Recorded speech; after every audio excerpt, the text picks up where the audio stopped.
Pressure-treated wood resists rot and insect damage. Adding a stain helps protect it from moisture and UV light while enhancing its appearance.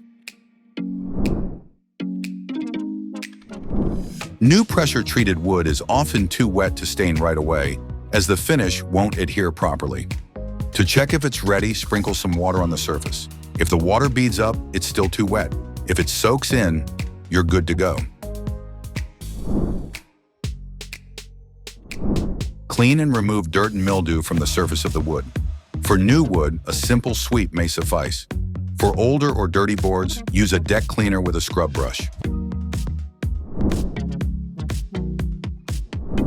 Cover nearby plants and fixtures with plastic sheeting. Fix any protruding nails and ensure the surface is ready for staining. Mix your stain thoroughly. Then, using a brush, roller, or sprayer, apply a thin and even coat. For vertical surfaces like a fence, start at the top and work down. For horizontal surfaces like decks, work with a few boards at a time to maintain a wet edge.